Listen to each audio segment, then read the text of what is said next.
Olá, turma, tudo bem? Bora lá para nossa leitura. Mais um dia, né? Com o Senhor, com a palavra.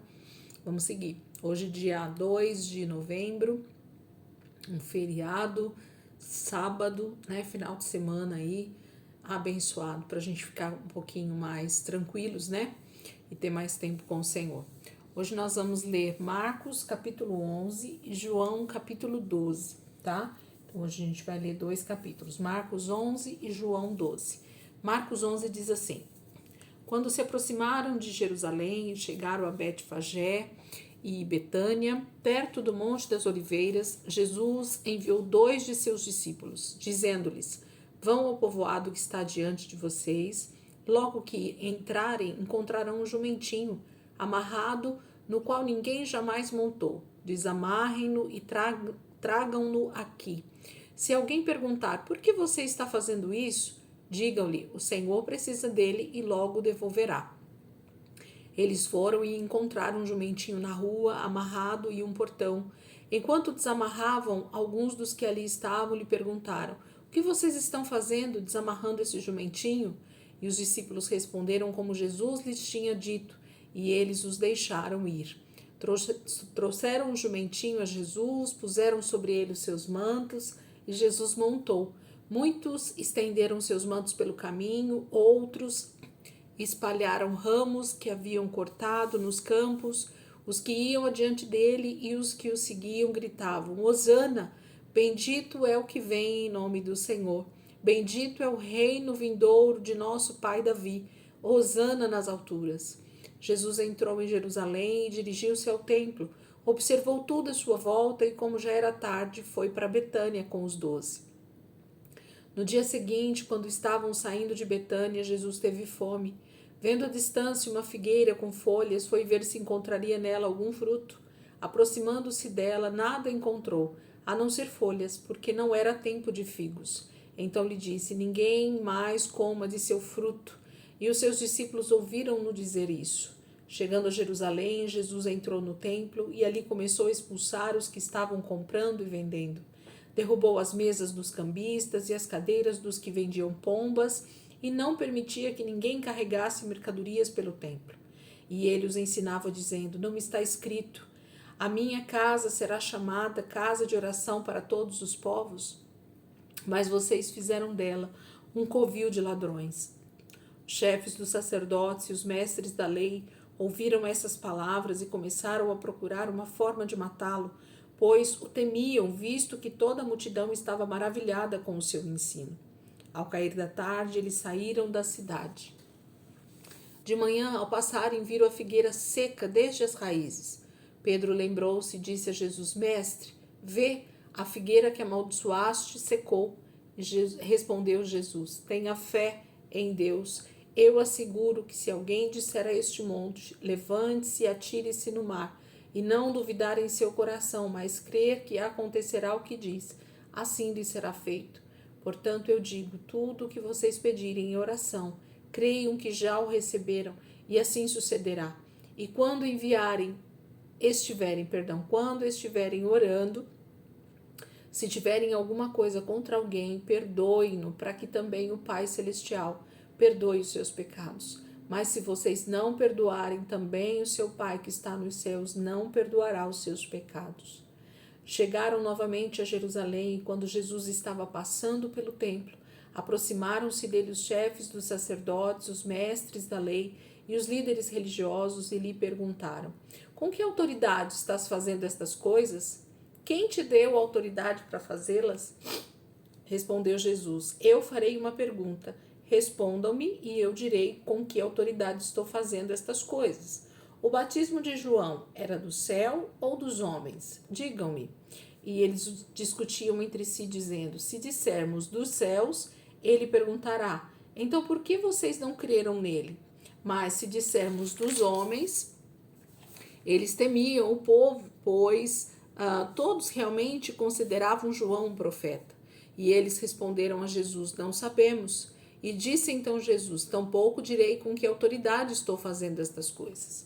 Então, o capítulo 11 aqui de Marcos é um apanhado, né, do que a gente já leu em Mateus, em Lucas, né, esses dias, falando sobre a entrada triunfal, falando sobre Jesus quebrando, né, as bancas e advertindo o povo sobre o templo. A questão da figueira que seca, né, com a palavra de Jesus, e a questão dele ser também interrogado sobre com qual autoridade ele tem ministrado, ele tem feito o que ele tem feito, né? A gente já leu algumas dessas passagens essa semana, né, esses dias. Então fica aí para você aproveitar e meditar nesses textos, né? Eu tenho tentado ser menos falante na nossa leitura esse ano, porque eu acredito que o ideal, né, o principal é a leitura. Então, se você já faz a leitura todos os dias, você já está se alimentando espiritualmente. A questão de meditação, de estudo, né, de entender um pouco mais a palavra, fica a critério de cada um, com o tempo que você tem, com a disponibilidade que você tem, e isso é importante também. Mas eu falo que se você já fizer só a leitura todos os dias, você já está no lucro, porque você já está se alimentando espiritualmente, e o Espírito Santo já está, de alguma maneira, trabalhando, né, na tua vida, edificando o teu espírito. João capítulo 12, vamos lá. Vou abrir aqui. João capítulo 12. 6 dias antes da Páscoa, Jesus chegou a Betânia, onde vivia Lázaro, a quem ressuscitara dos mortos. Ali prepararam um jantar para Jesus. Marta servia, enquanto Lázaro estava à mesa com ele. Então Maria pegou um frasco de nardo puro, que era um perfume caro, derramou sobre os pés de Jesus e os enxugou com os seus cabelos. E a casa encheu-se com a fragrância do perfume. Mas um dos seus discípulos, Judas Iscariotes, que mais tarde iria traí-lo, fez uma objeção. Por que este perfume não foi vendido e o dinheiro dado aos pobres? Seriam 300 denários. Ele não falou isso por se interessar pelos pobres, mas porque era ladrão. Sendo responsável pela bolsa de dinheiro, costumava tirar o que nela era colocado. E respondeu Jesus: Deixa em paz, que o guarde para o dia do meu sepultamento, pois os pobres vocês sempre terão consigo, mas a mim vocês nem sempre terão. Enquanto isso, uma grande multidão de judeus, ao descobrir que Jesus estava ali, veio não apenas por causa de Jesus, mas também para ver Lázaro, a quem ele ressuscitara dos mortos. Assim, os chefes dos sacerdotes fizeram planos para matar também Lázaro, pois por causa dele muitos estavam se afastando dos judeus e crendo em Jesus. No dia seguinte, a grande multidão que tinha vindo para a festa ouviu falar que Jesus estava chegando a Jerusalém. Pegaram ramos de palmeiras e saíram ao seu encontro, gritando: Hosana, bendito é o que vem em nome do Senhor, bendito é o Rei de Israel. E Jesus conseguiu um jumentinho e montou nele, como está escrito: Não tenha medo, ó cidade de Sião, eis que o seu rei vem montado no jumentinho. A princípio, seus discípulos não entenderam isso. Só depois que Jesus foi glorificado, eles se lembraram de que essas coisas estavam escritas a respeito dele e lhe foram feitas.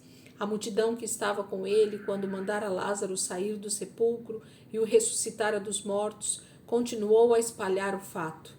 Muitas pessoas, por terem ouvido falar que ele realizara tal sinal milagroso, foram ao seu encontro. E assim os fariseus disseram uns aos outros: Não conseguimos nada. Olhem como o mundo todo vai atrás dele. Entre os que tinham ido adorar a Deus na festa da Páscoa estavam alguns gregos. Eles se aproximaram de Filipe, que era de Betsaida da Galileia, com um pedido: Senhor, queremos ver Jesus. E Filipe foi dizê-lo a André, e os dois juntos o disseram a Jesus. E Jesus respondeu: Chegou a hora de ser glorificado o Filho do Homem. Digo verdadeiramente que se o grão de trigo não cair na terra e não morrer, continuará ele só, mas se morrer, dará muito fruto.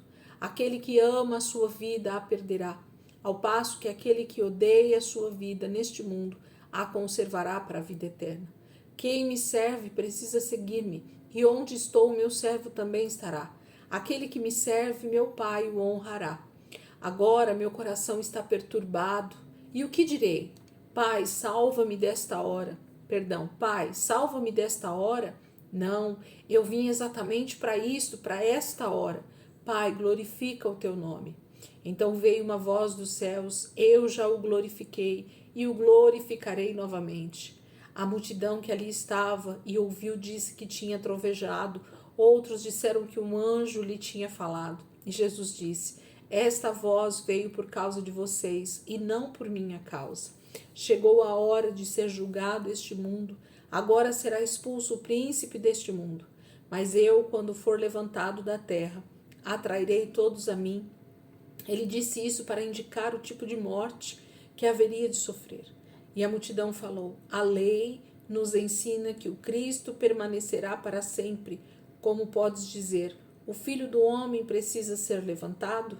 Quem é esse Filho do Homem? E disse-lhe então Jesus: por mais um pouco de tempo a luz estará entre vocês. Andem enquanto vocês têm a luz, para que as trevas não os surpreendam, pois aquele que anda nas trevas não sabe para onde está indo. Creiam na luz enquanto vocês a têm, para que se tornem filhos da luz.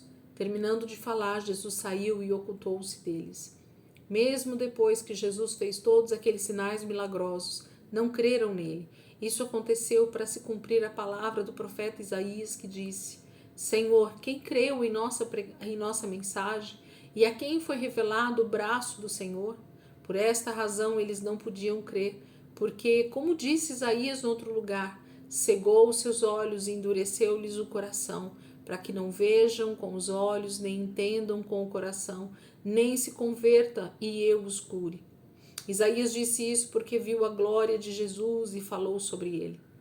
Ainda assim, muitos líderes dos judeus creram nele, mas por causa dos fariseus não confessavam a sua fé, com medo de serem expulsos da sinagoga, pois preferiam a aprovação dos homens do que a aprovação de Deus. Então Jesus disse em alta voz: quem crê em mim, não crê apenas em mim, mas naquele que me enviou. Quem me vê, vê aquele que me enviou. Eu vim ao mundo como luz, para que todo aquele que crê em mim não permaneça nas trevas. Se alguém ouve as minhas palavras e não lhes obedece, eu não o julgo, pois não vim para julgar o mundo, mas para salvá-lo. Há um juiz para quem me rejeita e não aceita as minhas palavras. A própria palavra que proferi o condenará no último dia, pois não falei por mim mesmo, mas o Pai que me enviou me ordenou o que dizer e o que falar. Sei que o seu mandamento é a vida eterna. Portanto, o que eu digo é exatamente o que o Pai me mandou dizer. Capítulo 12 de João, a gente tem Jesus ensinando, falando sobre várias situações, né? Mas em especial a gente tem a unção, né, de Maria ali, irmã de Lázaro e de Marta, com o nardo, e Jesus diz que essa unção seria para o seu sepultamento. Então ela estava de alguma maneira, né, cooperando com a morte e a ressurreição de Jesus. A entrada triunfal novamente, João coloca aqui para nós, e Jesus começa então a falar sobre a sua morte, sobre a forma como ele morreria, como ele seria entregue. E muitos creram em Jesus, mas também muitos não creram em Jesus porque temiam serem expulsos das sinagogas, né? A própria palavra está dizendo. Mas era o cumprimento da própria palavra. Isaías profetizou sobre isso, né? Que muitos realmente não conseguiriam enxergar porque estariam cegos, não conseguiriam ouvir porque estariam surdos, né? Isso tudo tem a ver com a própria mão do Senhor fazendo isso sobre eles. E termina com Jesus falando sobre andar na luz, né? Jesus é a luz do mundo, ele é essa luz que ilumina, né, o nosso caminho, os nossos pés não vacilam, e isso é maravilhoso. O livro de João sempre é muito mais profundo, né, do que os outros 3 evangelhos.